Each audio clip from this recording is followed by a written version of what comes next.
Thank you for waiting for that. That's quite all right. And if for the camera, you could introduce yourselves and spell your names. It's gonna be difficult for me because I don't hear. So Don't worry, you follow my lead. yeah. Oh, okay. Hi. All right. Shall we start? Yeah. Okay. My name is Andy Gonzalez. I'm a bassist here in New York City. I play jazz. I play what they call salsa. I play Latin jazz and other assorted various kinds of music. But the thing I'm most identified with is playing Latin dance music, which is known as salsa these days. And my career, so to speak, runs about a 40-year spread.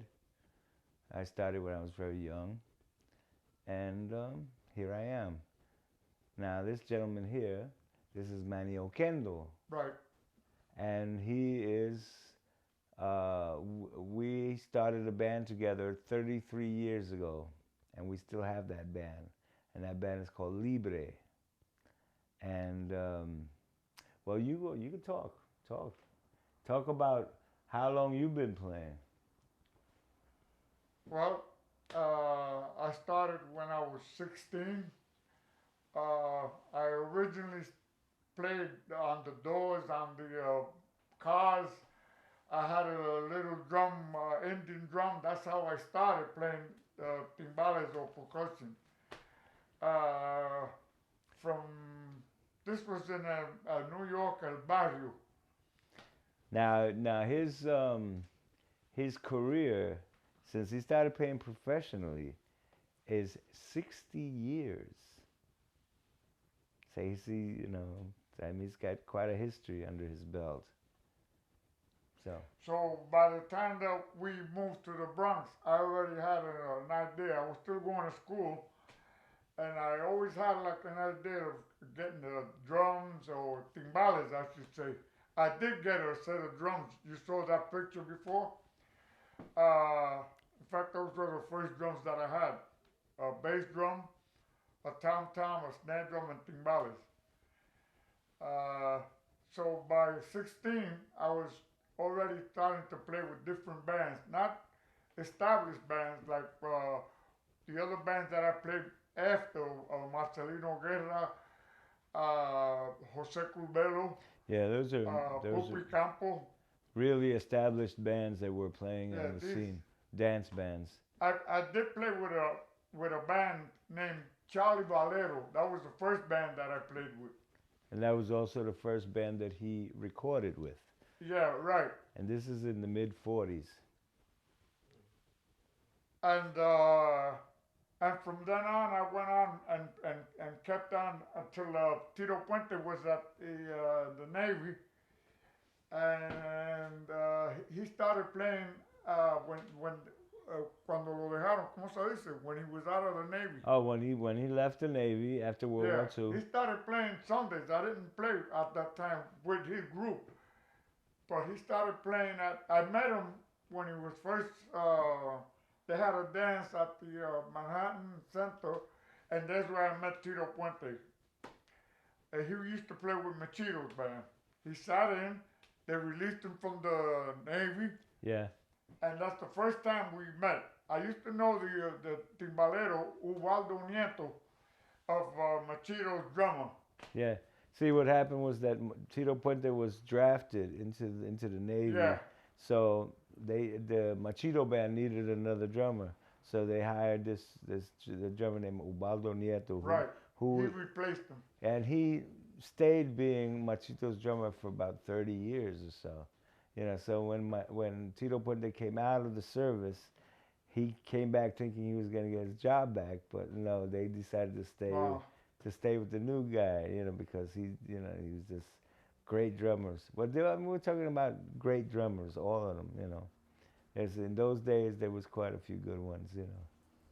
And excuse me, I just want to finish what I started saying. After I met Tito Puente at the Manhattan Center on an Easter Sunday, this was every Sunday from 12 to 8. I met uh, Federico Pagani. He was like a promoter from the Palladium. And he was the first one that gave Tito Puente an opportunity to play Sunday matinees, like it was like from 4 to 8 or 3 to 7. And he put a group together, and that's how he started the group every Sunday. Yes, Federico Pagani was like the pioneer promoter of Latin dances here Yeah. in New York. He's the one that got the Palladium, the famous place where the home of the mambo was the Palladium. He's the one that got that started. You know, he's the one that helped Tito Puente form his own band.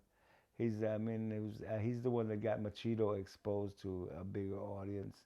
So Yeah. you know, he was around for quite a few years, man. I even got to play dances that he was throwing and stuff.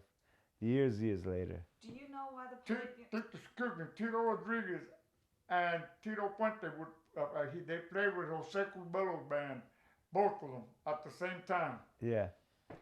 After Tito left, I replaced Tito Puente because I already knew him from the scene of the Union and all the other dancers, all right? So after Tito Puente left Jose Curbelo's band, he went with Pupi Campo's band. He played with Pupi Campo. He left Pupi Campo. I replaced him again because they heard that I was around and whatnot. So connections, in other words. Yeah. Here goes with other words. Pupi Campo was. He still lives. Yeah, but in that Las Vegas. that guy, he was married to Rosemary Clooney's sister. Pupi Campo was married to Rosemary Clooney's sister. Right. Right. George Clooney's lineage, you know. So. Yeah. And Rosemary Clooney was married to Jose Ferrer, the actor, and Jose Ferrer's from Puerto Rico, by the way. He was the Oscar-winning actor, Best Actor award for Cyrano de Bergerac and all that stuff. Great actor, but as a matter of fact, but his Jose Ferrer's brother, he had a brother named Ralphie Ferrer, who was a drummer, timbalero, Yeah. and used to take lessons from him. So it's like an interesting world where there's all these connections. Just like a background, since I started playing, and after Tito Puente, he left Pupi Campo's band because they had a job with I forgot his name. Wow, a Copacabana band.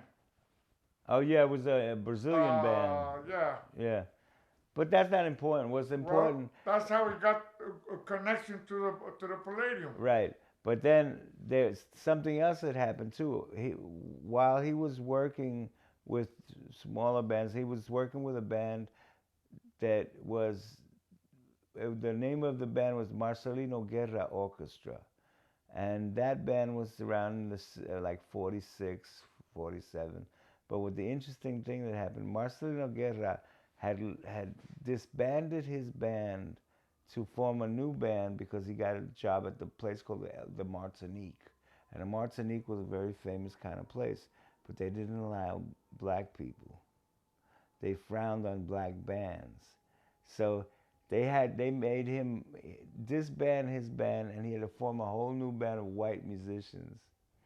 But the band that was still around got a new leader, and he took over the band. It was a singer called El Boy. Now El Boy had that band, right? And Manny Oquendo, they got hired to play at the Triborough Theater on 3rd Avenue and 125th Street for a week, backing up a show from Cuba. And the show from Cuba was Miguelito Valdes, who was a big star at the time, right? And Las Mulatas del Fuego, which was a group of female dancers, of rumba dancers, right? Amongst that troupe of the dancers was Chano Pozo. And Chano Pozo and his wife was one of the dancers. And then Chano Pozo would take off his shirt and oil his body and play a conga drum and sing. And then he would also play with El Boy's band alongside Manny Oquendo, who was about, what, 16 or 17 years old at that time. So, you know, so he was actually the first timbalero playing alongside Chano Pozo during that period of time. So now I need to ask you, what really happened to Chano Pozo? There are so many stories. I don't know which ones are true. Do you, I mean, first of all, no, talk about playing with him, because, I mean, everybody says he was the most amazing. I should have won hearing aid. Yeah, okay. I'll tell you what she said. She wants to know, what was it like playing with Chano Pozo, and what was he like? And what happened to him? Well, he wasn't echándosela. Right, he was kind of a humble guy. humble. That's the right word. Yeah, he was just like everybody else now. But by the time he came here, he was already a well-established composer. Oh yeah, composer. Yeah. He wrote a lot Bling, of bling. hit songs Bling bling. that were all played all over the place in the Latin American Yeah. music field. And he had recorded in Cuba. He recorded here after he stayed. I read that he could not read music. Is that true? He didn't have to see. To write, but No, to write? all he would do was sing his song to a piano player or somebody, an arranger, and they would write it down for him. But he was a prolific composer before he ever came here. You know, so he was in Cuba. He was he was the one that would write songs and be part of the comparsas of the carnival. And he was part of a group of people that would play and dance and play percussion on floats and things like that and they would have a troupe of dancers, and that would happen during the carnival, just like Mardi Gras, just like the carnival in Rio, you know, things like that. So Chano Pozo was already very famous at that time in Cuba, and famous as a composer, and the records were being recorded by a lot of bands, and those records were traveling all over the world. So when he came here, he already had a reputation. But, you know, it was Miguelito Valdes that brought him over. Yeah. Olga Guillot. That was another famous. Pepe Beque. Pepe Beque was one that he used to do a dancing thing with the drums, like guaguancó and stuff like that. But his specialty, he was a composer too, but his specialty was dancing with knives, where he would like do these kind of motions real fast motions, like if he was gonna cut his throat. His better not miss. Like if it was like put the knives really close to his throat at rapid speed, you know, and then like make stabbing motions to his sides, but never stabbing himself. But that's part of the tradition. There's dancers that do that. Wow. I've talked to a lot of people, of course, and especially, I mean, when you talk to timbaleros, Tito Puente is their big idol. In general, who did he have that he was trying to, you know, to emulate? Who were your idols and timbales? Well, Ubaldo Nieto. From Machito's band. Then there was Montesino. Montesino was one of the guys that was around playing timbales. He had a band too. Before Tito Puente. Yeah. And he was kind of he sort of influenced Tito Puente's style. They used to, most of these bands would play at 110th Street, the Park Palace, or Park Plaza, whatever you call it. Yeah, that was a really big dance hall in Harlem. It was on 5th Avenue, 110th Street. The building still exists, but it's been, for many years, it's been a church. But it still has the bandstand, and it's, a matter of fact, we went there one day years ago, and we just snuck in and took a peek. And and Manny says the bandstand's still there, and that's where they hold these big masses and stuff. There were other great drummers like Nora Morales' brother, Humberto Morales. Yeah. Great. They even named the set of timbales after him. Yeah. And there was Papi Escojo. He used to play timbales too, but he didn't have a band. But Humberto Morales, they were brothers. Izzy Morales, Humberto, and Nora Morales. Yeah. So, Essie Morales was a famous flute player, and he was the first one that got to sort of have the flute as a solo instrument in Latin music. And this was in the 40s. And he influenced people like Herbie Mann. Dave Valentine, probably. Dave Valentine, everybody, but he was the first. There was the flute wasn't really known as an instrument in Latin music until he popularized it. But they all played with, the main brother was Noro Morales, and he was a great pianist. Yeah, excellent. And band leader. Yeah, he played at the Chinatown on 53rd Street. Yeah. He was the Harvest Moon. Yeah, he was really big band, and a big band, yeah. And well connected within New York society. It was like the Count Basie or Duke Ellington, that style of a piano player. And he was class. He was kind of a big man, 300 pounds, but carried himself very well, and he was an amazing pianist, had this real charisma. He'd walk into a room and everybody Yeah. Everybody would want to see who that is, So what were your favorite venues to play? Where did you like to play? What kind of what gigs did you like to play? But also what places? Places, So like, the places. Palladium, Well, when I first started, it was like the Palace, the Audubon Ballroom. That's where Malcolm X got shot, in the Audubon Ballroom. As a matter of fact, he was there the following night. Yeah. And he still saw bullet holes and stuff. Yeah. The Versailles, Gloria Palace was in the basement. Yeah, most of these places do not exist anymore. Yeah. But the Palladium. The Palladium was after. I'm going like to from when we first started to. We haven't gotten yet to Libre and the rest of the. That's way in the future. Yeah. We're still way in the past. And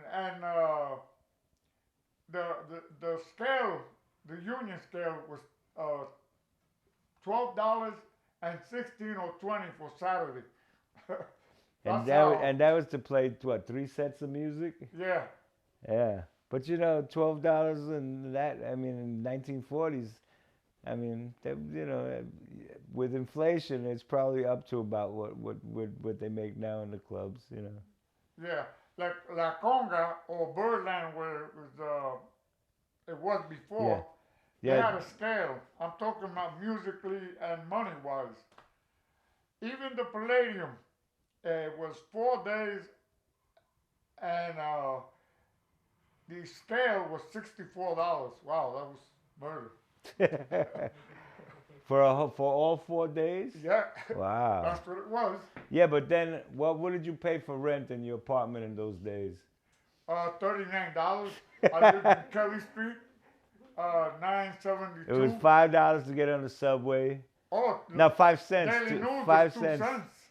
The Daily News was 2 cents, the newspaper. Some days news was 5 cents. Yeah. What did that depend on? Huh? Why were the news 5 cents sometimes? Sunday. No, on Sunday news was 5 cents. 5 cents. Yeah.